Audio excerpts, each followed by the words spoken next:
റഹീസ് റഷീദ് തുടരുന്നു. റഹീസിലേക്ക് ആദ്യം. റഹീസ്, ഇവിടെ ഇപ്പോൾ ഈ രാജ്യങ്ങൾ നൽകുന്ന മുന്നറിയിപ്പുകൾ എന്തൊക്കെയാണ്? ഏതൊക്കെ രാഷ്ട്രങ്ങളിൽ നിന്നും ഇപ്പോൾ സ്ഫോടനങ്ങളുടെ അല്ലെങ്കിൽ ഇറാൻ മിസൈൽ പതിക്കലിന്റെ പുതിയ വിവരങ്ങൾ വരുന്നു? മുഹമ്മദ് റഹീസ്. ഹാഷ്മി, നിലവിൽ ഈ ഖത്തറിലാണ് കൂടുതലായി ഇത്തരത്തിൽ ഈ ആക്രമണം തുടരുന്നു എന്നുള്ള വിവരങ്ങൾ ഖത്തറിൽ നിന്ന് മാത്രമാണ് ലഭിക്കുന്നത്. ആദ്യഘട്ടത്തിൽ തുടർച്ചയായി ഉണ്ടായ ആക്രമണം ഗൾഫ് രാജ്യങ്ങളിലെല്ലാം തന്നെ ഏതാണ്ട് ബാധിച്ചിട്ടുണ്ട്.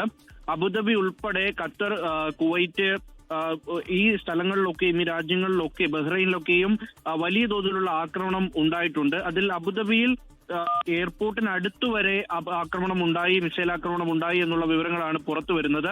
അത് ആ ഘട്ടത്തിലെ ആ ഒരു ആക്രമണം മാറ്റി നിർത്തിയാൽ പിന്നീട് കാര്യമായി ഇപ്പോൾ വിവരങ്ങൾ വരുന്നത് കുവൈറ്റിൽ നിന്നാണ്. കുവൈറ്റിൽ ഈ നിരന്തരം ആക്രമണം ഉണ്ടാകുന്നു എന്നുള്ള വിവരങ്ങൾ പുറത്തു വരുന്നുണ്ട്.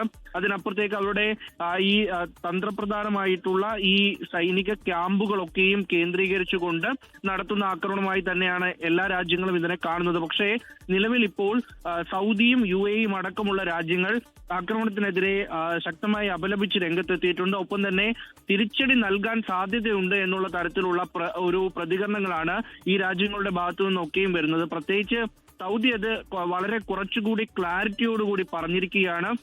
തങ്ങൾക്കെതിരായ വലിയൊരു ആക്രമണമായിട്ട് ഇതിനെ കാണും, തങ്ങളുടെ പരമാധികാരത്തിനെതിരായിട്ടുള്ള ആക്രമണമായി കാണും. അതിനെ അത്തരത്തിൽ തന്നെ ചെറുക്കും പ്രതിരോധിക്കും എന്നെല്ലാം സൗദി പറഞ്ഞു വെക്കുന്നുണ്ട്. ഒരു പടി കൂടി കടന്നിട്ട് UAEയും ഈ ആക്രമണത്തിനെ അപലപിച്ചിട്ടുണ്ട്. അവരും തിരിച്ചടിക്കാനുള്ള ആ ഒരു അവകാശം തങ്ങൾക്കുണ്ട് എന്ന് ഇത്തരത്തിൽ ഇറാനെ ഓർമ്മിപ്പിക്കുന്ന തരത്തിലുള്ള പ്രതികരണമാണ് നടത്തിയിരിക്കുന്നത്. എന്നാൽ അതിനുശേഷം കഴിഞ്ഞ ഒരു മണിക്കൂറായിട്ട് ചില വിവരങ്ങൾ കുവൈറ്റിൽ നിന്ന് വരുന്നു എന്നത് ഒഴിച്ചു നിർത്തി കഴിഞ്ഞാൽ ആശങ്കയ്ക്കിടയാക്കുന്ന വിവരങ്ങൾ കഴിഞ്ഞ ഒരു മണിക്കൂറായിട്ടില്ല എന്നുകൂടി ഇതിനിടയിൽ പറയേണ്ടി വരും. അതിനപ്പുറത്തേക്ക് അബുദാബിയും ദുബായും അജ്മാനും UAEയിൽ അവരുടെ ഒഫീഷ്യൽ ആയിട്ടുള്ള വിവരങ്ങൾ പുറത്തുവിടുന്നുണ്ട്. അത് രാജ്യം കൃത്യമായി തന്നെ പ്രവർത്തിക്കുന്നുണ്ട്. തങ്ങളുടെ പ്രദേശങ്ങളൊക്കെയും എമിറേറ്റുകളൊക്കെയും കൃത്യമായി പ്രവർത്തിച്ചു പോവുകയാണ്. എല്ലാ സേവനങ്ങളും എല്ലാം പഴയ തോതിൽ തന്നെ സാധാരണ നിലയിൽ തന്നെ ഉണ്ട് എന്നുള്ളൊരു അറിയിപ്പ് അവർ നിരന്തരം നൽകിക്കൊണ്ടിരിക്കുകയാണ്. ആളുകളെ കൂടുതൽ ചേർത്ത് പിടിക്കാൻ, സുരക്ഷിതത്വത്തോടെ നിർത്താനൊക്കെയും ഇവർ ശ്രമിക്കുന്നുണ്ട്. പ്രശ്നങ്ങളില്ല, അല്ലെങ്കിൽ അമിതമായി പേടിക്കേണ്ട കാര്യമില്ല എന്ന് ഈ ഓരോ എമിറേറ്റുകളും ആവർത്തിച്ച് പറയുകയാണ്. UAE സംബന്ധിച്ചിടത്തോളം അബുദാബി മാത്രമാണ്. അബുദാബിയിൽ തന്നെ ഒരു മരണം ഉണ്ടായതായി സ്ഥിരീകരിക്കുന്നുണ്ട്.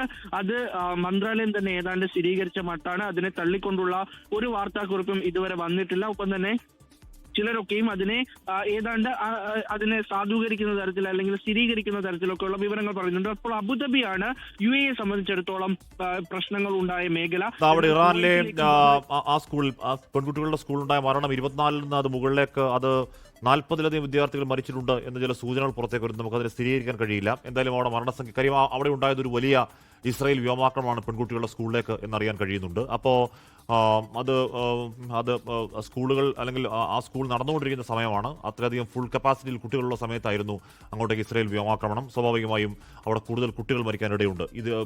ഇതിനോടകം അത് ആ മരണം 40 ആയിട്ടുണ്ട് എന്ന ചില അൺഒഫീഷ്യൽ വിവരങ്ങൾ ഇറാനിൽ നിന്ന് വരുന്നുണ്ട്. ഇപ്പോൾ ഏറ്റവും അധികം കേൾക്കുന്നത് ഖത്തറിൽ തന്നെയാണെന്ന് കേൾക്കുന്നു. ഖത്തറിൽ വീണ്ടും ഈ ശബ്ദങ്ങൾ കേൾക്കുന്നുണ്ട് എന്നുള്ളതാണ് ഒരുപാട് പേർ പറയുന്നുണ്ട്. അബുദാബി ബഹ്റൈനിൽ കേൾക്കുന്നു. Herd sound in Abu Dhabi now എന്ന് റംദ എന്ന പ്രേക്ഷകൻ പറയുന്നുണ്ട്. ഖത്തറിലാണ് ഇപ്പോൾ കഴിഞ്ഞ 3-3.5 മണിക്കൂറായി ഖത്തറിലാണ് നിരന്തരം ആ സൈനിക മേഖലകളിലേക്ക് ഇറാൻ മിസൈൽ വന്നുകൊണ്ടിരിക്കുന്നതാണ് ഇപ്പോൾ അറിയാൻ കഴിയുന്നത്. സജോ മോൻ ജോയ് ഖത്തറിൽ ഇപ്പോൾ പൊട്ടിക്കൊണ്ടിരിക്കുമെന്ന് പറയുന്നു. ഖത്തറാണ് അവിടുത്തെ അമേരിക്കയുടെ ഏറ്റവും വലിയ എയർബേസ് അൽ ഉദൈദ ഉള്ളത്. അങ്ങോട്ടേക്കായിരിക്കണം ഒരുപക്ഷെ കൂടുതൽ ആക്രമണം. 3 ആഴ്ച മുമ്പ് തന്നെ ആയത്തുള്ള അലി ഖമനയുടെ മുന്നറിയിപ്പ് വന്നത്, തങ്ങളെ ഇറാൻ അമേരിക്കയും ഇസ്രയേലും ആക്രമിക്കുകയാണെങ്കിൽ അത് തങ്ങൾക്കെതിരെ മാത്രമുള്ള യുദ്ധമാകൽ, അത് മേഖലയുടെ യുദ്ധമായത് മാറും എന്ന മുന്നറിയിപ്പ് നൽകുന്നു. ഏതാണ്ട് ആ മുന്നറിയിപ്പ് പോലെ തന്നെ കാര്യങ്ങൾ മുന്നോട്ടേക്ക് പോകുന്നു. വല്ലാത്ത അവസ്ഥ അവിടങ്ങളിലുണ്ട്. ലോകത്തെവിടെയായാലും ഏത് സമയത്തും 24 വാർത്തകളും ഓഗ്മെന്റഡ് റിയാലിറ്റി പാക്കേജുകളും എക്സ്പ്ലെയിനറുകളും വിശദമായി കാണാൻ ഞങ്ങളുടെ YouTube ചാനൽ നിങ്ങൾക്ക് സബ്സ്ക്രൈബ് ചെയ്യാം.